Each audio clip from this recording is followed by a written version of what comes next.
ముముక్షు వ్యవహార ప్రకరణములోని 19వ అధ్యాయము విచారణ, ఇంక్వైరీ అండ్ ఎనాలిసిస్. ఈ కార్యకారణ వ్యవహారమంతా గమనించుచున్న మానవుడు శాస్త్రజ్ఞానమును ఆశ్రయించాలి. నిర్మలము పవిత్రము అయినట్టి బుద్ధితో నిరంతరం ఆత్మవిచారణ చేస్తూ ఉండాలి. అట్టి విచారణచే బుద్ధి సునిశితమై పరమపదమును గాంచగలదు. దీర్ఘ సంసారము అనే ఒకానొక దోషము ఈ జీవుని పట్టి పీడిస్తోంది. అందుకు దివ్యమైన ఔషధం విచారణయే సుమా. ఈ ఆపదలన్నీ ఎక్కడి నుండి వస్తున్నాయి? రాగద్వేషాది ప్రవృత్తుల నుండే కదా. విచారణ అనే చురకత్తితో ఈ నిరంతరం ప్రాప్తిస్తున్న రాగద్వేషములను చిన్నాభిన్నం చేయాలి. అసమృద్ధి, బంధువుల మృతి, శారీరక బాధలు మొదలైన కష్ట సమయములలోనూ అట్లే సుఖ సమయములలోనూ ఎక్కడి నుండో మోహము వచ్చిపడి ప్రాజ్ఞుడైన వాని వివేకమును కూడా కప్పివేస్తోంది. మరి అట్టి సంసార స్థితులందు ఉపాయమేమిటి? విచారణయే. సత్య అసత్య విమర్శ చేయగలుగుచున్న పండితులకు కూడా విచారణయే సాధనమగుచున్నది. విచారణ బలం చేతనే సత్పురుషుల బుద్ధి అశుభమును పరిత్యజించి శుభమును ఆశ్రయించటం జరుగుతోంది. మహనీయులందరూ తమ విచారణ శక్తి చేతనే బుద్ధి, బలము, తేజము, సమయోచితమైన స్ఫురణ, ఉత్తమ ప్రయత్నము మొదలైన వాటిని ఆశ్రయించటం, వాటి సత్ఫలితములను పొందటం జరుగుతోంది. నాయనా రామ, విచారణ అనేది ఇది ఉచితము, ఇది అనుచితము అనుదానిని ప్రకాశింపజేసే దీపం వంటిది. అభీష్ట సాధనమైనట్టి విచారణను ఆశ్రయించే మహనీయులంతా సంసార సముద్రమును దాటివేయగలుగుచున్నారు. వివేకమును కప్పివేస్తున్నట్టి మహామోహమంతటినీ ఒక్క విచారణ మాత్రమే పటాపంచలు చేయగలదు. మూఢులగువారు విచారణ లేకుండట చేతనే కాలమునకు వశులై అనేక జన్మ పరంపరలు పొందుచున్నారు. వారు ఎక్కడో కాకతాళీయంగా విచారణచే ఈ సంసార వ్యవహారమంతా గమనించిన వారై, అయ్యో అసంగతము, అసత్యము, దోషపూరితము అయిన ఏదో భ్రమ సమూహంలో చిక్కుకున్నట్లున్నామే. ఇదంతా ఎక్కడి నుండి దాపురించింది? అసలు ఇదంతా ఏమిటి? నేనెవడును అను సత్ అసత్ విమర్శ అనగా ఏది సత్యము ఏది అసత్యము అను మీమాంసకు వస్తున్నారు. అప్పుడు ఈ సంసారమును దాటుటకు ఉపాయములను వెతకి పొంది ఆచరించి ముక్తి నొందుచున్నారు. అట్లు ముక్తి నొందుగోరు వారికి ఈ శాస్త్రములో చర్చించబడిన విషయము సహకరించగలదని అందరికీ మనవి చేస్తున్నాము. ముక్తి అన్నది ఇందు ఏది సత్యము, ఏది అసత్యము, ఏది స్వప్నతుల్యము, ఏది వాస్తవము అని విచారించుట చేతనే సాధ్యపడుచున్నది. లౌకికముగు రాజ్యము, సంపదలు, భోగములు, అలాగే పారలౌకికమైనట్టి మోక్షము అన్నీ కూడా విచారణ, ప్రయత్నము, ఇంక్వైరీ అండ్ ఎఫర్ట్ అను రెండింటి చేతనే సిద్ధిస్తున్నాయి. విచారణ వివేకములతో కూడిన బుద్ధి ఆపదలందు కూడా కృంగదు. ఒక ఎండిన సొరకాయ బుర్ర నీటిలో మునుగుతుందా? పరిశీలన, విచారణ అవలంబించువారు ఈ సంసార పటాటోపంచే మోసగించబడక శ్రేష్టమైన ప్రయోజనమును లక్ష్యముగా కలిగి ఉంటున్నారు. ఓ జనులారా, దుఃఖమే అంతిమ ప్రయోజనంగా గల అనేక లౌకిక వ్యవహారములు మూర్ఖుల హృదయంలో తిష్ట వేసుకుని ఉంటున్నాయి. బహు చిత్రంగా ముముక్షుత్వమును కప్పివేస్తున్నాయి. నాయనలారా, ఈ జీవుడు మోహములో నిద్రిస్తున్నాడు. అట్టి మోహము అనేక దుర్భర దుఃఖములకు కారణమగుచున్నదని హెచ్చరిస్తున్నాను. అయితే మోహ నిద్ర అనే పదము విచారణారాహిత్యము అనుదానికి పర్యాయ పదమే సుమా. అది కళ్ళు వలె జీవునకు మత్తు గొలుపుతోంది. ఎన్నడైనా తేజస్వరూపుడగు సూర్యుడు చీకటిలో మునుగుతాడా? లేదు కదా. విచారణ తత్పరుడైన వాడు విషయములు అనే బురదతో నిండి ఉన్న దీర్ఘ మోహమునందు నిమగ్నుడు కాడు.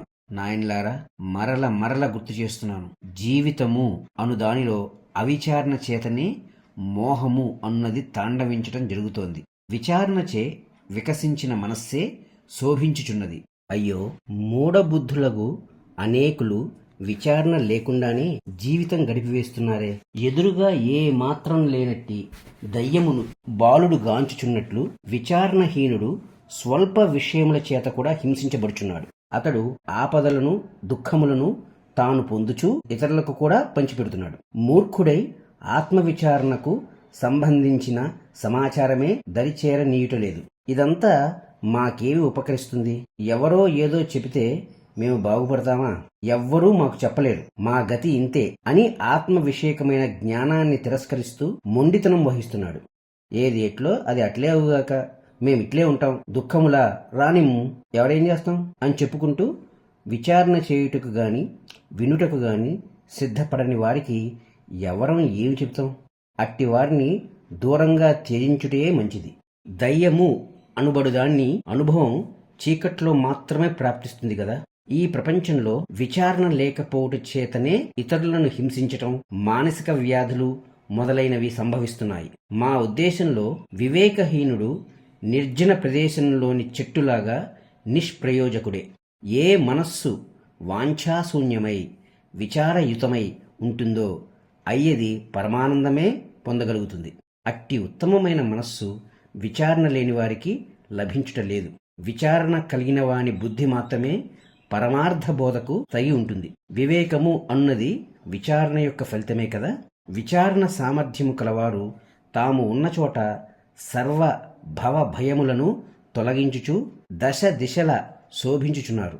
ఒక్క విచారణ అన్నది మాత్రమే ఈ సంసార భయమును తొలగించగలదు. అదే ఈ కనబడే దృశ్యమును అభూతమయంగా చేసి చూపగలదు. ఈ జగత్తులో ఉండే పదార్థములన్నీ విచారించి చూడనంతవరకే మనోహరంగా కనిపిస్తాయి. విచారించి చూస్తేనో ఇదంతా మట్టి రాయిలాగానే అసారమని తెలిసిపోతుంది. ఓ రామా, ఈ సంసారము అనబడే మనోభూతమును గమనించావా? ఇది మనుజుని మనోమోహం చేత మాత్రమే కల్పించబడింది. అనేక దుఃఖములను కల్పిస్తున్నట్టి ఈ సంసారము విచారణ చేతనే లయించిపోతోంది. కైవల్యము అన్నది సర్వ వైషమ్య శూన్యము, సుఖప్రదము, బాధారహితము, అఖండితము అయి ఉన్నది. అదే అనుభవపూర్వకంగా మేము చెప్పున్నది. అట్టి కైవల్యము సత్విచారణ చేతనే ప్రాప్తిస్తోంది. విచారణచే నేను ఇట్టి మోక్ష స్వరూపుడినే అను ఎరుక ఉదయించగా అప్పుడు నిష్కామత్వం దానంతటా అదే ప్రాప్తిస్తోంది. నిష్కామత్వం అనగా ఒకానొకటి పొందవలనడి భావావేశం లేకుండుట. అప్పుడు ఈ జీవుడే స్వయముగా ఉదారుడు, నిశ్చలుడు, ఆనందరస స్వరూపుడు అవుచున్నాడు. శ్రేష్టత్వమును ప్రసాదించగల విచారణ అనే ఉత్తమ ఔషధం సేవించిన వాని చిత్తము ఇక దేనిని కోరుకొనదు, దేనిని త్యజించదు. స్వీకరించబడని చోట త్యజించడం ఏమి ఉంటుంది? అతడు క్రమంగా గ్రాహ్య త్యాజ్యములను అధిగమించిన ప్రశాంత స్థితిని నిశ్చలం చేసుకుంటున్నాడు. రామ, చిత్తము బ్రహ్మభావమును ఆశ్రయిస్తే ఇక వాసనలన్నీ తమంతట తామే నశిస్తాయి. అప్పుడు ఆ చిత్తము ఆకాశము వలె ఉదయాస్తమయములు లేకయే ఉంటుంది. అట్టి వ్యక్తి ఈ విశాల జగత్తును కేవలం సాక్షి వలె చూస్తూ ఉంటాడు. ఇక అతడు ఎప్పుడూ లోపలగాని వెలుపలగాని నివసించడు. ఏ విధమైన దుఃఖమును పొందడు. ఈ కర్మలు నేను చేస్తున్నాను అను కర్తృత్వము ఉండదు. కనుక కర్మలను ఆచరించనివాడే అవుతాడు. ఈ కర్మలు ఇంకా ఎంతకాలం చేయాలి అన్నట్టి ఆరాటం కూడా పొందడు. ప్రవాహపతితంగా ఆయా కర్మలు ఇంద్రియములచే చేయవలసి వస్తున్నప్పుడు ఏవి శుభప్రదమో, శాస్త్ర విహితమో, లోకమునకు అనుకూలమో అట్లే ఆ కర్మలనే నిర్వర్తిస్తాడు. తదనుకూలంగానే వ్యవహరిస్తాడు. కోల్పోయేదానికి చింతించడు. లభిస్తున్న దానికి స్వాభిమానుడు కాడు. దుఃఖించడు, సంతసించడు. సముద్రమును చూచావు కదా. నదుల నుండి అనుక్షణం జలం వచ్చి చేరుచున్నప్పుడు మరియు సూర్యకిరణములు తనలోని జలం త్రాగివేస్తున్నప్పుడు అది తొణుకు బెనుకు లేకుండానే నిర్లిప్తంగా ప్రశాంతంగా ఉంటుంది కదా. అట్లే ఓ రాఘవేంద్ర, చక్కగా విచారణ చేసి ఉన్నట్టి జీవన్ముక్తులకు మహాశయులు యోగులు అయినవారు తమ యొక్క నిండైన మనస్సుతో ఈ జగత్తునందు సంచరించుచున్నారు. ఆ విధంగా వారు చిరకాలం వసించి అటు తర్వాత ఈ ఉపాధి వ్యవహారములను కూడా త్యజించి ఒకానొకప్పుడు అపరిచ్ఛిన్నమగు విదేహముక్తిని స్వభావానుకూలంగా పొందుచున్నారు.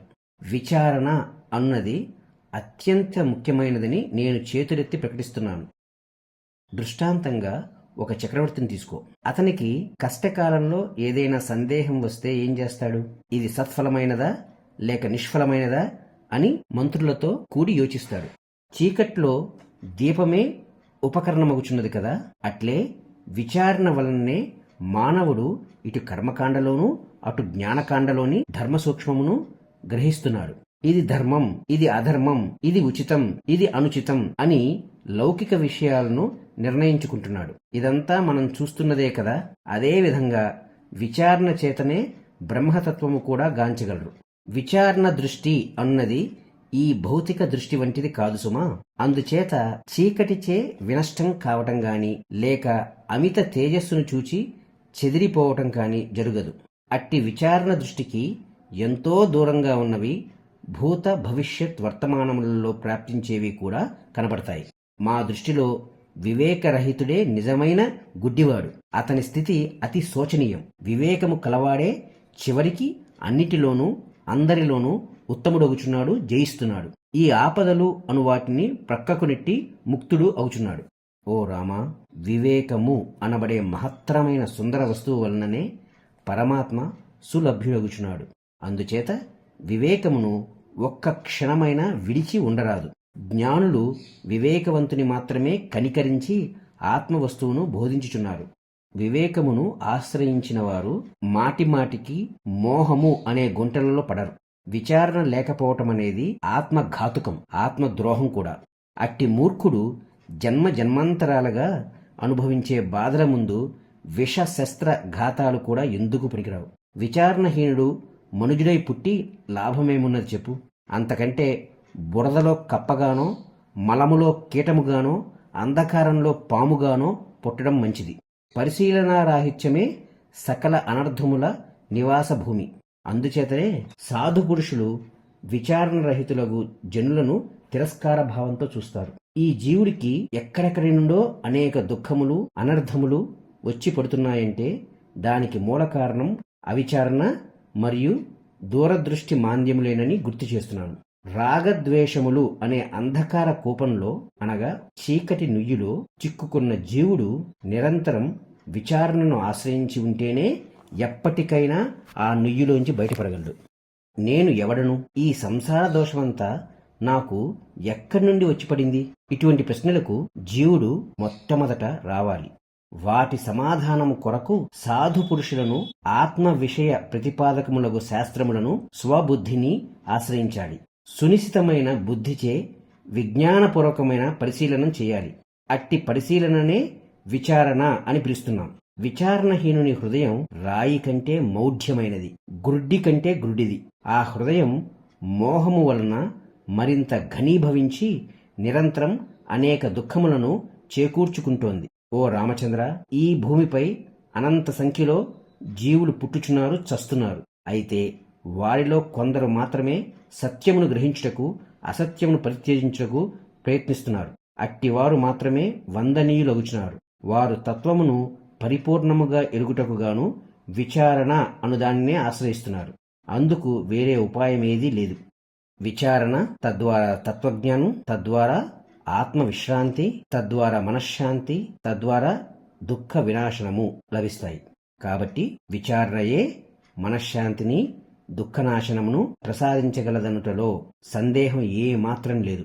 జనులంతా వివేకపూర్వకమైన విచారణను ఆశ్రయించి ఇది ఇట్లు చేయుట ఉచితము అని నిశ్చయించుకుని ఆపై లౌకికమైన వైదికమైన ప్రయోజనములను పొందుచున్నారు కదా. ఆధ్యాత్మ విషయం కూడా అట్టిదేనని మరల ప్రకటిస్తున్నాను.